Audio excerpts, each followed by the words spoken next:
In August 2015, with the help of a market research firm, our team selected 17 people from across the province of New Brunswick to form a citizen jury. The research team investigated how people with no prior knowledge about an issue would make decisions before and after spending a day with a group of experts. When the volunteers arrived Friday evening, they were asked the question, in the year 2040, how should we generate energy in our province? The same question was asked Saturday afternoon after listening to diverse perspectives from the energy experts. On Sunday, the group was charged with reaching a consensus on the same question. The jurors were asked to deliberate as citizens concerned with the public good rather than acting as individual stakeholders. I'm Tom Beckley. I'm a professor in the Faculty of Forestry and Environmental Management at the University of New Brunswick. This project was funded by the Social Sciences and Humanities Research Council, and this particular citizen jury was one aspect of a larger project that involves colleagues from Dalhousie University, University of Alberta, and Cornell University.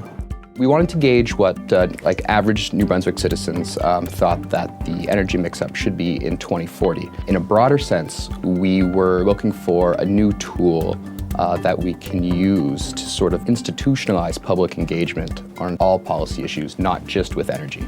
The idea with this project was to kind of try to alleviate some of the fears of decision makers and experts about having the public be engaged, because they were given the opportunity to help create a more informed public opinion. So we're looking for new ways to engage New Brunswickers. New Brunswickers have never been smarter, have never been more educated than they are right now.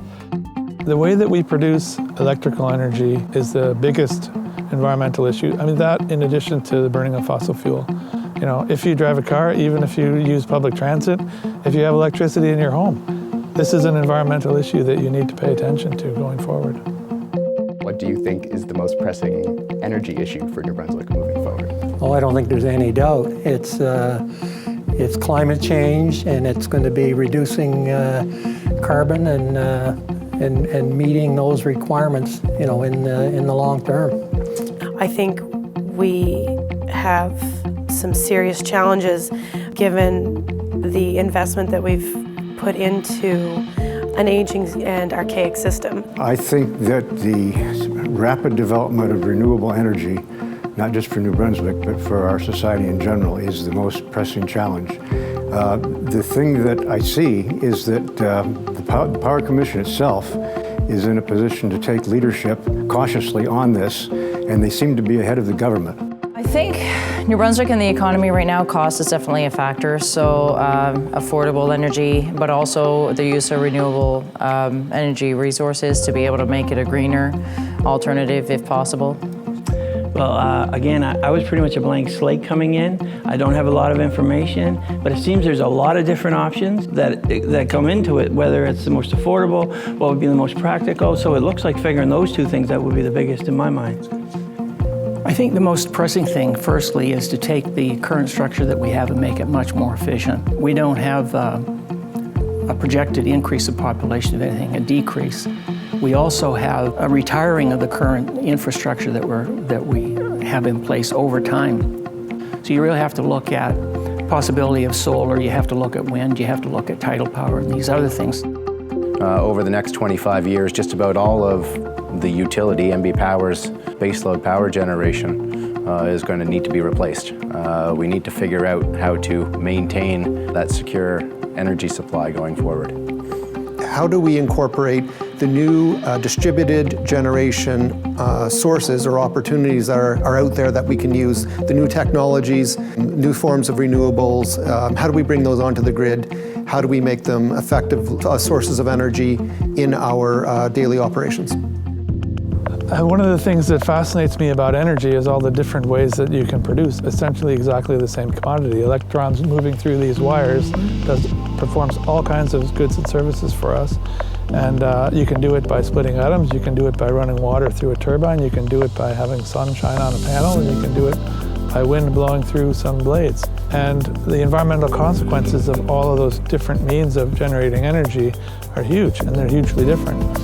And I believe that it's, that the citizens of any jurisdiction that has authority over, something like NB Power should be participating in the future decisions around what those generation sources should be. I thought the presentations were awesome. Everybody's brought a perspective that's quite unique to the energy space and the dialogue about it.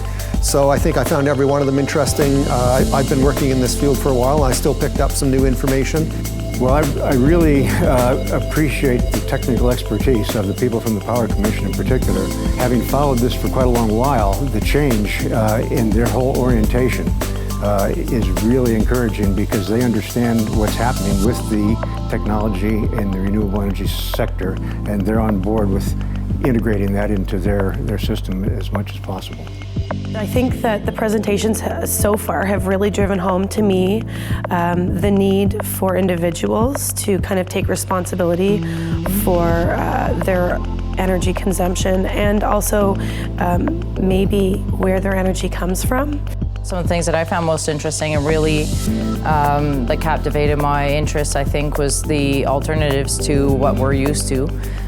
So the solar panels, also the Atlantic Power Pool was really a great alternative that I think really is worth exploring. I'm particularly interested in the cost savings effect for partnering with other provinces. So we do see different perspectives from different presenters and where they come from. I think it's a value for us as a utility to understand what they are. One of the reasons that I wanted to try this, I had never tried this particular tool before, and it's unique among some of the public engagement tools in that it explicitly tries to incorporate an element of educating a group of people in the process. I think that might make it much more palatable to decision makers to receive results from this sort of thing, as opposed to just a general poll or survey where you don't necessarily know what the background of the people are, and you haven't had an opportunity to gain confidence in their opinions because they've actually thought about it. So like we spent 48 hours thinking and talking about this issue, it results in a much more kind of robust public engagement output. At the outset of the exercise, there was really no consensus whatsoever amongst the jurors. We had some jurors who wanted close to 100% fossil fuels, and then some jurors who wanted close to 100% renewables. After the education process, we saw some movement on those things, a convergence towards the middle. After the deliberation process, the jurors came to a consensus that they wanted 95% non-emitting energy sources and 88% renewables. Yeah, I think so far we're learning a lot, and you really have a great pool of different people there and different backgrounds, different interests, different knowledge, so I think you're going to have a good basis for your answers. It's really a unique idea and a unique approach to take people who don't know much about a particular topic, educate them over a short period of time, and then get them to deliberate some, in futures in this case, and I love the idea. I think it should be used for other things. A well-functioning democracy needs its citizens to be engaged. If they're not engaged, then no one has responsibility over what decisions do get made, how funds are allocated, and how decisions that are going to affect everyone's children and grandchildren get made. So it's important for every citizen to inform themselves on issues that are going to affect not just them, but future generations as well.